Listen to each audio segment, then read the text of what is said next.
Fala galerinha, bom dia, boa tarde, boa noite, boa madrugada para você que me assiste. Estamos começando mais um módulo de História comigo, professor Christian Souza. Lembrando a você que me assiste que este conteúdo é destinado exclusivamente aos alunos da Rede Pública de Ensino do Estado do Rio de Janeiro que estão utilizando as orientações de estudo distribuídas pela Secretaria de Estado de Educação, beleza?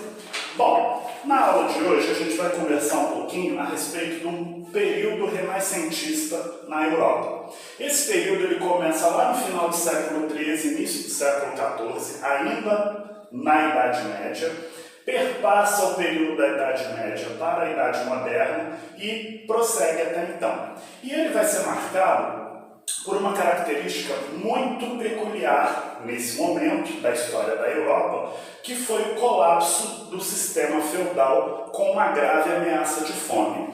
Mas por que, Christian, o sistema feudal estava entrando em colapso? Quais foram os motivos que levaram esse sistema a se colapsar? Bom, na aula passada a gente falou um pouquinho a respeito da organização e estrutura da sociedade feudal. Então eu exemplifiquei aqui no quadro para vocês, explicando como é que funcionava. Eu tinha um feudo, o dono desse feudo, que geralmente era o senhor feudal, e ele colocava famílias de servos para trabalhar nesse feudo para ele.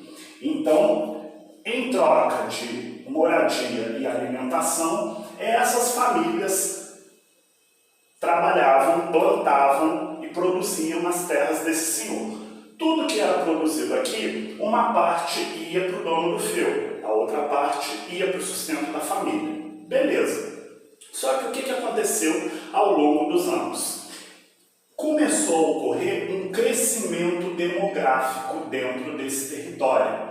Imaginem vocês uma sociedade lá do século XIII, XIV, que não tem televisão, que não tem nenhum tipo de entretenimento, cuja única diversão é ir na igreja aos domingos. Qual que vai ser a maior diversão deles, além da igreja? Transar. Então eles transavam literalmente o tempo todo. E isso dava uma média de o quê? De um filho por ano. Muitos desses filhos não vingavam, né? Até porque as condições de se ter uma criança naquela época não se comparam às de hoje. Muitas acabavam morrendo no decorrer da gestação, né? Mas muitos vingavam. Daí o que acontece? Vai chegar um ponto em que esse território do feudo ele não vai suportar essa gente toda. Daí esse sistema ele começa a entrar em colapso. De que forma? Essas famílias começam a sair desse feudo, certo? E migrar para áreas próximas, onde então eles vão começar a formar as primeiras vilas, dando origem aí às primeiras vilas que lá na frente vão surgir, né, vão dar origem às primeiras cidades. Ok. Somado-se a isso, você ainda tinha um outro agravante nesse momento, que era o quê? A questão da produtividade nessa terra. A produção feudal era uma produção agrícola extremamente o quê? Predatória ao solo. O que é isso, Christian? Ao contrário do que se acontece hoje, os agricultores eles sabem o quê? Que entre uma plantação e outra, né, entre um plantio e uma colheita, ele não pode colocar a mesma semente o tempo todo. Por quê? Porque isso exaure o solo, isso desgasta os nutrientes do solo. Eu sei disso conversando, porque eu conversei com alguns alunos meus que trabalham com essa parte agrícola e eles me explicaram. Então, por exemplo, se você planta alface, entre um plantio de alface e outro, você tem que intercalar com uma outra semente. Eles me falaram, por exemplo, que eles costumam utilizar milho. Por quê? Para que essa terra se recupere dos nutrientes e possa voltar a plantar alface novamente depois daquela colheita de milho. Isso, os agricultores de hoje, século XXI, têm esse conhecimento. Os dessa época não tinham. Daí, o que acontece? Vai chegar um momento dentro desse período também que essas terras vão começar a se tornar improdutivas, ou seja, o solo exaurido não vai dar mais vazão para o quê? Para a plantação. Daí o espaço de plantio dentro do feudo vai diminuir. Um outro agravante que vai contribuir para quê? Para a fuga desses camponeses que estão fugindo da fome para se fixarem em territórios próximos aonde era esse fio, ok? Então tudo isso estava ocorrendo aqui no final do século XIII e início do século XIV, que é justamente onde surge esse momento do chamado período renascentista. Então gostaria que vocês acompanhassem comigo aí na página 6 da apostila, onde ele fala a respeito do que foi o Renascimento. E ele começa dizendo para você assim, ó, o final do século XIII e início do século XIV na Europa foi um período de grande preocupação. O sistema feudal viu-se estagnado. Isso porque as terras cultiváveis se esgotavam ao passo que a população crescia. O resultado dessa situação, na prática, era a ameaça de fome, uma vez que a produção de alimentos não era o suficiente para atender a todos, principalmente se levarmos em conta a distribuição desigual dos alimentos nessa época. Foi aquilo que eu falei para vocês. Por conta do exaurimento desse solo, do esgotamento do solo, as terras produtivas vão começar o quê? A diminuir, o que vai contribuir ainda mais para esse colapso no sistema feudal e essa ameaça de fome iminente. Bom, é importante a gente mencionar que essa situação foi o resultado do tipo de exploração feudal do solo, conforme eu já falei, predatória e extensiva, que se baseava no aumento da produção e incorporação de novas terras, e não na melhoria de técnicas agrícolas. Daí, um outro ponto que eu também destaquei na outra aula era o seguinte: o senhor feudal, ele tinha terras e o objetivo dele nesse momento era conquistar cada vez mais o quê? Um maior número de terras. Nessa época, na Idade Média, não era importante quem tinha o quê? Dinheiro, mas sim quem tinha terras. Então, quanto mais esse senhor entrava em guerras com outros senhores feudais, conquistando novos territórios e se tornasse assim um grande proprietário de terras, melhor era para ele. Daí o que vai acontecer? Só que ele vai ter muitas terras, porém ele não vai saber o que? Cultivar da forma correta. E daí com isso, essas terras ao longo do tempo vão se tornando cada vez mais o quê? Improdutíveis, ou seja, não se planta e não se colhe mais nada dentro dessas propriedades. É isso que ele está falando aqui. Daí, continuando, como não havia mais novas terras para cultivar a produção, ela não vai acompanhar o quê? O crescimento da população. Ou seja, as terras produtivas estão diminuindo, conforme eu já falei para vocês, e o crescimento demográfico está cada vez mais aumentando. Ou seja, as pessoas não param de transar e com isso o que vai acontecer? Um filho por ano, automaticamente o número de bocas para se alimentar continua sendo o quê? Extremamente alto. Ok, para piorar ainda mais essa situação, o início do século XIV vai ser arrasado por intensas chuvas que diminuíram ainda mais essas colheitas, ou seja, o que era ruim piorou ainda mais. Só que as chuvas não trouxeram apenas fome à população, trouxeram também o risco de doenças. E de fato, uma epidemia de peste bubônica, aí na apostila de vocês tem um erro de digitação que eu gostaria de estar retificando aqui, porque aí fala o seguinte, que a peste bubônica foi causada pela urina do rato e se espalhou por toda a Europa. Isso não é verdade. Segundo o livro História Global do Gilberto Cotrim, que é um livro que eu uso como consulta para a montagem e preparação das minhas aulas, esse estudo de peste bubônica ele vai se dar por conta da pulga e da mordida de ratos, e não necessariamente pela urina. Então vocês, por favor, quem estiver assistindo esse vídeo, conserte isso, que é um pequeno detalhe, mas não deixa de ser importante, beleza? Então, de fato, uma epidemia de peste bubônica causada pela pulga e mordida de ratos vai se espalhar por toda a Europa. Era a chamada o quê? Peste negra. A peste negra, ela dizimou cerca de 1/3 da população europeia, causando terror na população, destruição e o abandono das cidades. A essa situação trágica somou-se as mortes causadas pela Guerra dos 100 Anos, que foi um conflito envolvendo a França e a Inglaterra, que, por incrível que pareça, recebe esse nome Guerra dos 100 Anos, porém ela durou um pouco mais. Ela vai de 1337 até o ano de 1453, esse conflito envolvendo os territórios francês e inglês. O século XIV também vai ser palco de inúmeras revoltas camponesas contra o aumento da exploração por parte dos senhores feudais, que queriam garantir a continuidade de seus rendimentos e a vida luxuosa, mesmo com suas terras prejudicadas e abandonadas por muitos servos. Ou seja, o que estava acontecendo nos campos da Europa naquele momento, Christian? O solo estava se exaurindo cada vez mais, ou seja, os locais disponíveis para a plantação diminuíam, só que os senhores feudais queriam manter aquela mesma vida de luxo que eles tinham quando isso aqui tudo era o quê? Era produtivo, o que não era mais possível. É a mesma coisa, eu ganho R$1 milhão na loteria, só que eu não pego e não invisto esse dinheiro, eu começo a gastar ele demasiadamente. Então hoje eu vou ali num restaurante chique e faço um almoço, né, com uma refeição de R$11 mil.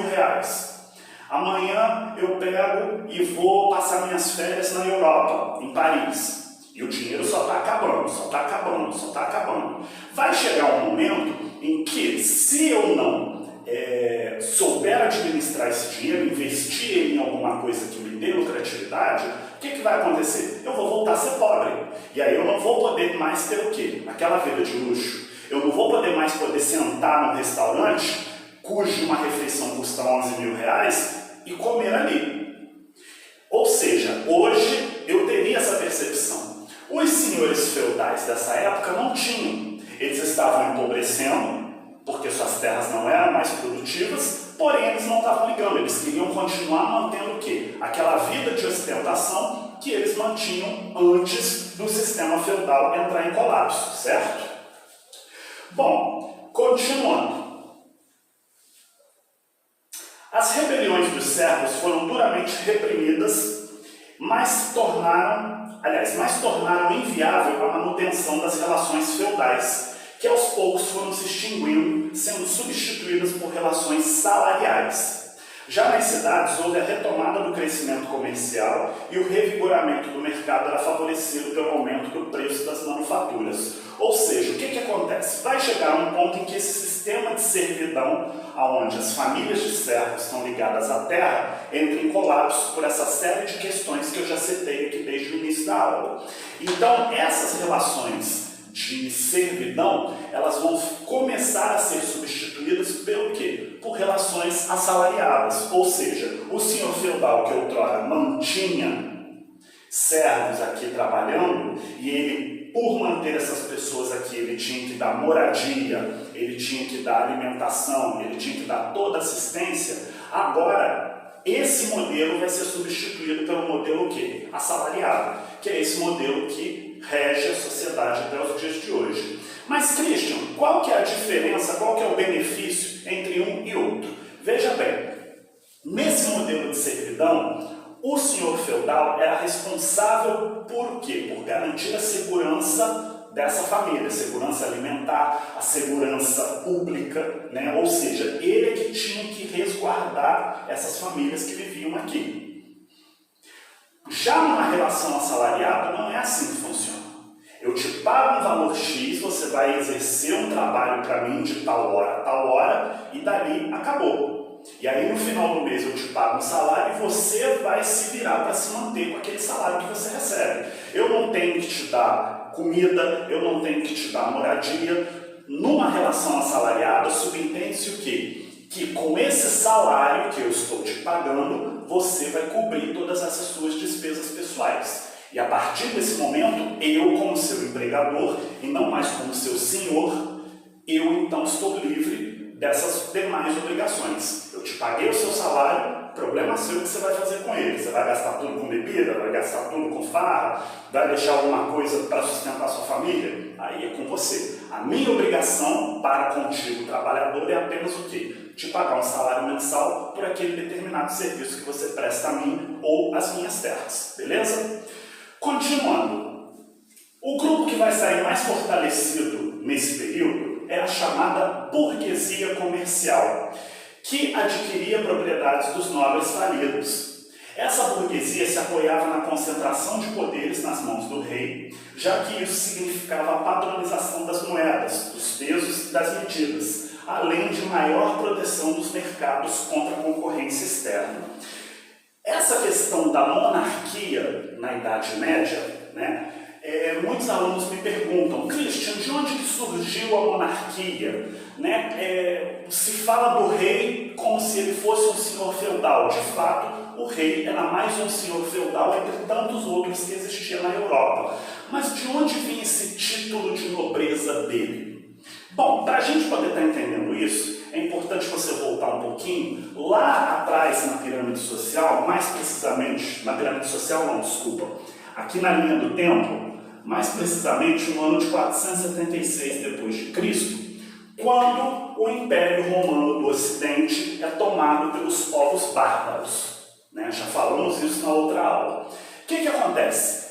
Por que esses povos eram chamados de bárbaros? Porque muitos deles não tinham os mesmos costumes que os romanos. Não falavam latim, não tinham a mesma religião, ou seja, tinham costumes completamente diferentes.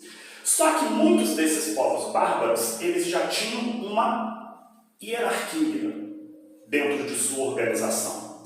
E esses títulos de nobreza que surgem na Idade Média, principalmente aqui no período da organização da sociedade feudal, é herdado dessas pessoas, que já traziam lá dos seus reinos bárbaros esses títulos de nobreza. E isso, ao longo do tempo, vai se incorporando dentro da Europa. Só que qual é a grande diferença entre o rei da Idade Média e o rei da Idade Moderna? O rei da Idade Média, conforme eu já falei, ele era apenas mais um senhor feudal entre tantos outros. A diferença do rei para o senhor feudal era apenas o quê? O título de nobreza que ele ostentava, que o senhor feudal comum não tinha. Já o monarca que vai surgir aqui na Idade Moderna, ele é o quê? Ele é o chefe de Estado, ou seja, ele é aquele cara que vai ser senhor de exércitos, que vai comandar no país. Ou seja, ele vai ter uma gama de poderes muito maior do que esse senhor feudal que era um simples rei aqui nesse período da Idade Média. Beleza? Por que isso vai acontecer? É assunto para outra aula, mas eu já estou adiantando. Essa burguesia comercial que vai crescer aqui no colapso da Idade Média, no fim da Idade Média, no início da Idade Moderna, ela vai viver, ela vai enriquecer através do quê? Da compra e venda de mercadorias, principalmente da compra e venda de mercadorias que não existiam na Europa. Então são burgueses que vão enriquecer através do quê? Do comércio. Uma vez que esses burgueses se tornam ricos e começam a comprar essas propriedades dos senhores feudais falidos, eles precisam que a Europa se organize como um país para quê? Para facilitar o comércio deles. Então, com isso, você vai ter o quê? Você vai ter a necessidade de um sistema monetário, da criação de uma moeda, da criação de leis alfandegárias, para organizar como é que se vende um determinado produto, como é que se compra um determinado produto. Enfim, você vai ter que ter o quê? Uma organização estrutural da sociedade. E quem é capaz de manter essa organização? O rei. Então, essa figura monárquica, que era um senhor feudal na Idade Média, vai passar a ser financiada por esses burgueses e vai se tornar, na Idade Moderna, um chefe de Estado. Ou seja, agora ele tem poderes nas mãos. Agora ele não controla apenas o seu feudo. Agora ele controla um grande território. Agora ele controla aquilo que a gente conhece hoje como esses países que existem dentro da Europa. Só que isso vai ocorrer o quê? Ao longo de anos. Então, por isso que a gente fala dessa diferença entre o rei da Idade Média, que era um simples dono de feudo, e o rei da Era Moderna, que a gente vai falar mais adiante, que vai ser o quê? Um chefe de Estado, senhor de exércitos, ok? Mas, por enquanto, a gente está falando aqui desse momento de transição da Idade Média para a Idade Moderna. Então, continue acompanhando comigo aí na apostila. Dessa forma, apesar de ser caracterizada pela crise, o século XIV vai transformar as relações características do período medieval e vai preparar a Europa para o período moderno, que é inaugurado no século seguinte, no caso, no século XV. Essas mudanças ocorridas no século XIV vão ocorrer em diversos campos, não somente na economia. Por exemplo, no campo das ideias vai se surgir uma nova forma de pensar o universo, o antropocentrismo. A Europa medieval vai ser dominada pelo chamado teocentrismo. Christian, o que é o antropocentrismo e o que é o teocentrismo? Bom, o teocentrismo, conforme ele está falando aí na apostila para vocês, é o pensamento de que Deus é considerado o centro de tudo e a religião explica todas as coisas do mundo. Eu não falei para vocês na aula passada que durante o período medieval, durante o auge aqui da Idade Média, quem comandava politicamente a Europa era a Igreja Católica? Então o que vai acontecer? Nessa época medieval era proibido questionar aquilo que a Igreja colocava como sendo lei. Então, durante todo o período medieval, o teocentrismo vai explicar todas as coisas inexplicáveis para o homem. Ah, Christian, por que quando chove cai raios? Porque Deus quer. Não se busca uma explicação científica para isso na Idade Média. Até porque se você ousasse buscar essa explicação científica na época, você poderia ser considerado bruxo e ser queimado na fogueira. Então, tudo que não tinha explicação na sociedade era porque Deus quis e ponto final, ninguém discutia isso. Isso era o teocentrismo. Já o antropocentrismo coloca o homem como centro do universo e a razão humana deve superar o misticismo religioso. Ou seja, a partir daqui da Idade Moderna, essa ideia de teocentrismo, que porque Deus quis, isso vai ficar completamente o quê? Para trás. Agora não. O homem moderno ele vai buscar explicações lógicas para as questões do cotidiano dele. Ele não vai aceitar simplesmente uma explicação leviana de que isso é assim porque Deus quer. Não. Ele agora vai buscar respostas para aquelas perguntas que o assolam no seu dia a dia. Esse ideal vai ser apropriado pelos humanistas, que no século XV e XVI participaram ativamente do movimento filosófico, científico, literário e artístico que ficou conhecido como Renascimento. Outro aspecto do Renascimento é o humanismo, que é um dos aspectos fundamentais das obras produzidas pelos artistas do Renascimento, percebido no privilégio dado às ações humanas, refletidas em situações do cotidiano e na rigorosa reprodução dos traços e formas humanas, que também é chamado de naturalismo.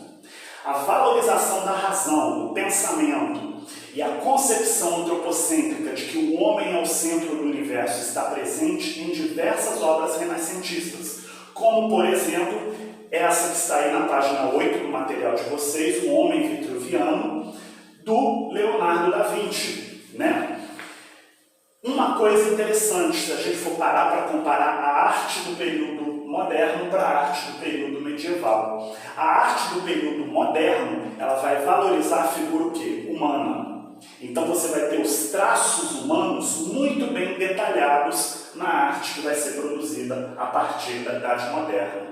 Ao passo que na arte medieval, por conta dessa forte influência que a Igreja Católica tinha dentro da sociedade, o que vai acontecer?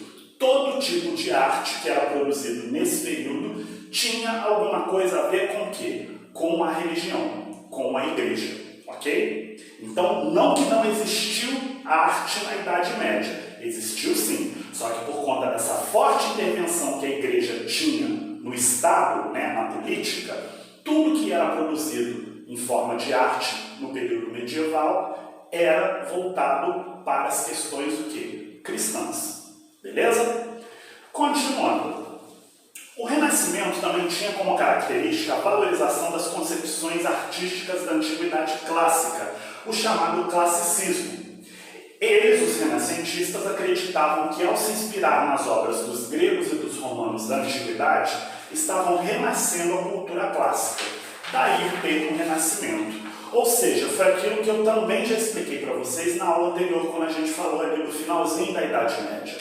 O homem do período moderno, que é esse período que começa aqui a partir de 1453, ele vai olhar para trás, para o período anterior, que foi o período medieval, e vai ver esse período como sendo o quê? Um período retrógrado, atrasado, onde a igreja teve uma influência na sociedade muito grande. Então, esse homem da modernidade, que surge a partir de 1453, ele não vai buscar suas referências culturais, artísticas, no período medieval. Ele vai dar um pulo lá atrás. Ele vai buscar essas referências na Antiguidade Clássica, principalmente em Grécia e Roma. Tanto que, se você for parar para analisar as esculturas do período moderno com as esculturas da Antiguidade Clássica, elas têm uma valorização do corpo humano muito grande. Por quê? Porque esse movimento moderno, a partir do século XV, ele vai buscar sua inspiração aonde? Lá na Antiguidade Clássica, aquela que acabou em 476 d.C., com a tomada do Império Romano do Ocidente. Beleza? Continuando aí na página 9. É importante a gente mencionar que o Renascimento ele teve início nas cidades italianas, inicialmente, que vão ser favorecidas pelo desenvolvimento comercial já no século XIV. Quais cidades italianas vão ser essas que vão ser as pioneiras do Renascimento? Ele lista aí para você: Gênova, Veneza e Florença. No entanto, ele acaba se espalhando por outros países europeus nos séculos que se seguiram. Ou seja, o movimento renascentista nasce em Gênova, Veneza e Florença e se espalha pela grande parte da Europa. São vários os renascentistas cujas obras atravessaram os séculos e são muito conhecidas e apreciadas ainda hoje. Além do já mencionado Leonardo da Vinci, podemos citar no campo das artes o pintor Michelangelo, cuja obra mais famosa são os afrescos pintados no teto da Capela Sistina em Roma. Então, o Michelangelo também vai ser um nome desse período renascentista. Vamos ter também o Sandro de Botticelli, autor de O Nascimento de Vênus, que é outra obra. Depois, se vocês tiverem curiosidade, procurem no Google, coloquem o nome dessas obras no Google, que ele aparece, ele informa para você quais são. Beleza, isso foi no campo das artes. E na literatura? Na literatura vamos destacar, entre muitos outros, o escritor inglês Thomas Mouros, autor de A Utopia, e também Nicolau Maquiavel, autor de O Príncipe. Você já deve ter ouvido falar do famoso livro dele, O Príncipe de Maquiavel.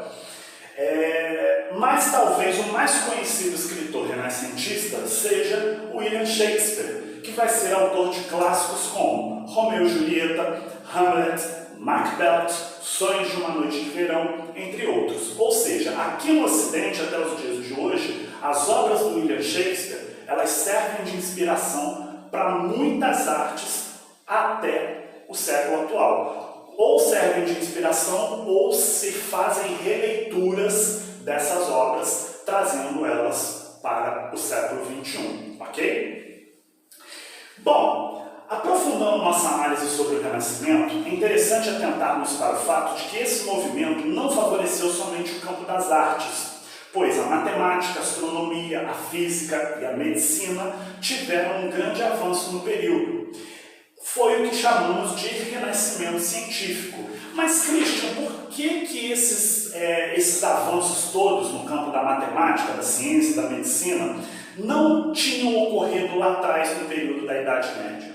Por um fator muito simples: a Igreja Católica não permitia.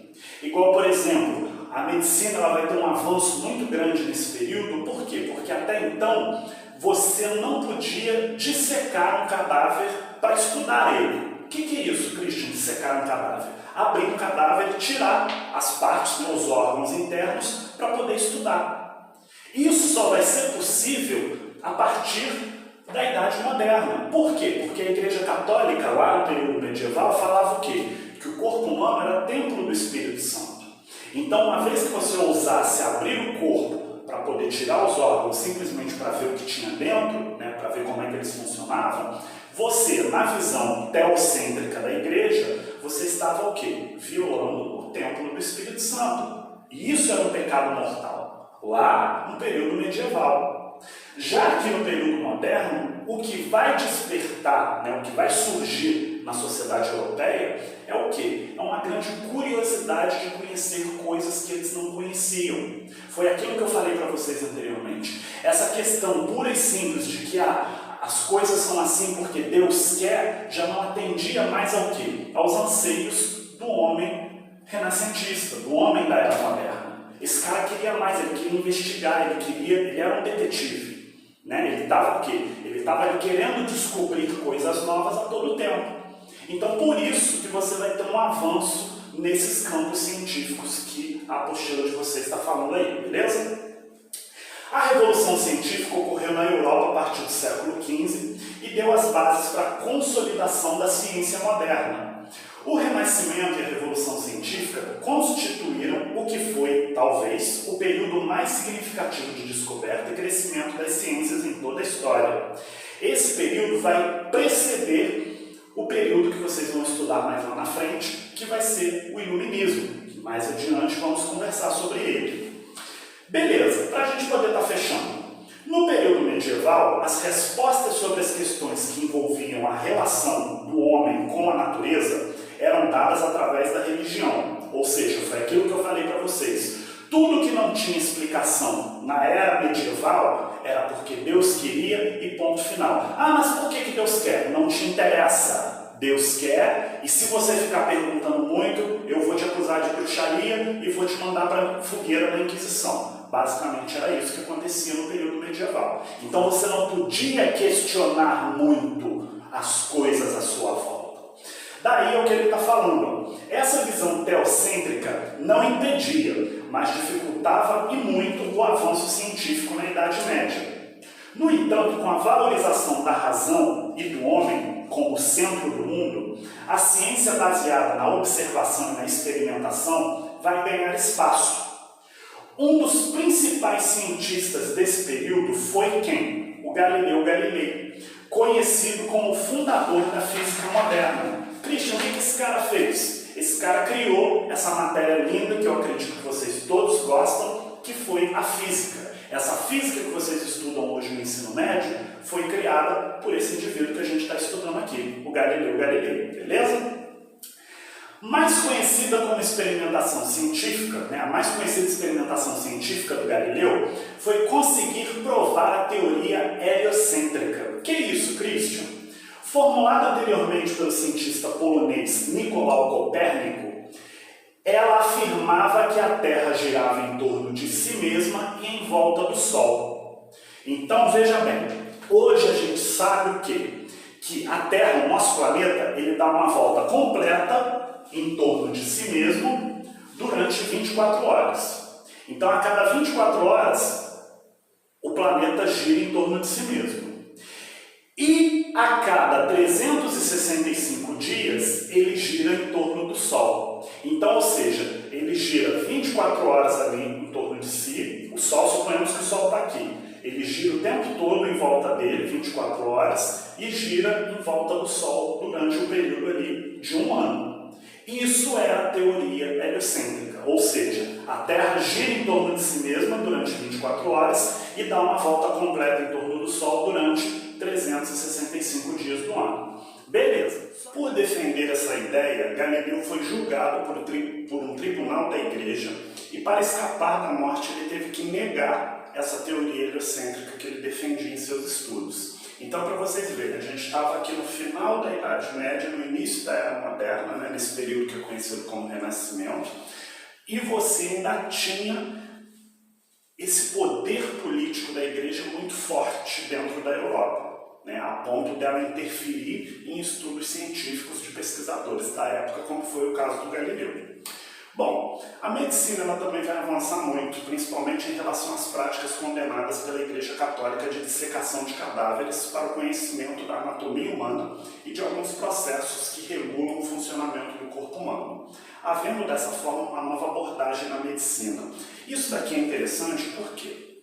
Porque durante todo o período da Idade Média, a prática de dissecação de cadáver era considerada um sacrilégio perante a igreja, ao ponto de que a pessoa que ousasse abrir um corpo humano para estudar ele podia ser condenada também à morte por bruxaria ou coisas afins. Mas, Christian, por que a igreja acusava as pessoas de bruxaria por abrir cadáveres para estudo? Porque, segundo a teoria da Igreja Católica naquela época, o corpo humano era o templo do Espírito Santo. Uma vez que você ousasse abrir o corpo humano para poder dissecá-lo, você estava, aos olhos da religião, violando o templo do Espírito Santo, que seria uma prática condenável. Já aqui no período renascentista, principalmente na Idade Moderna, essa concepção vai mudar. E graças a essa mudança, a gente tem nos dias de hoje os avanços, dentro do campo da medicina que foram fundamentais graças a esse estudo, né? Porque a melhor forma de você conhecer a anatomia humana é o quê? Através da observação. E isso só foi possível no momento em que a Igreja Católica perde esse poder político que ela tinha dentro da Europa, dando mais espaço dessa forma, então, para a ciência. Beleza? Prosseguindo aí para a gente fechar. O Renascimento foi sentido pela burguesia, que passou a praticar o mecenato, que era o quê? O financiamento de artistas e cientistas renascentistas. Pode-se destacar ainda a busca pelo prazer, que é o chamado hedonismo, e o culto ao corpo, como outros aspectos fundamentais do individualismo. E por fim, vale destacar que o entusiasmo com as temáticas do Renascimento vão continuar florescendo pela era moderna. Então, o que acontece? Essa prática do mecenato que ele fala aí no último parágrafo, ela é bem interessante. Por quê?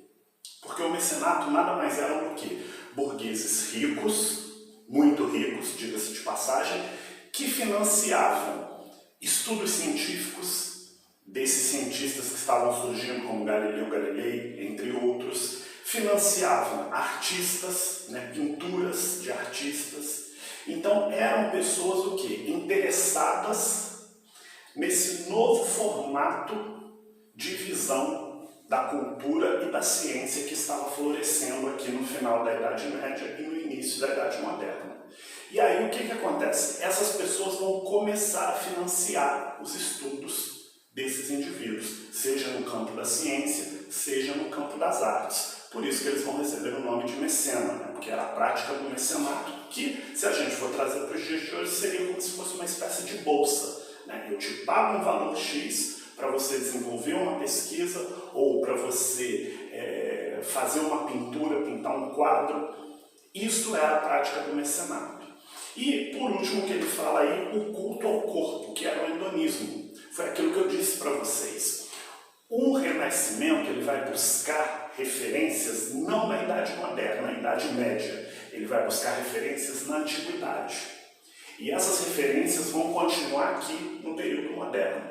Daí o que acontece? A supervalorização do corpo humano, né, da figura do homem, vai ser muito marcante nesse período. Você vai observar isso nas pinturas, nas esculturas, principalmente nas obras de arte em geral. Ao passo que as artes que eram desenvolvidas aqui no período da Idade Média eram artes sacras, ou seja, era aquele tipo de arte que era voltado única e exclusivamente para a religião, beleza? Bom, com isso então a gente encerra essa parte da matéria. Eu espero que vocês tenham entendido o conteúdo. Aos meus alunos, quem tiver alguma dúvida sabe onde me encontrar. E é isso. Um grande abraço e tchau!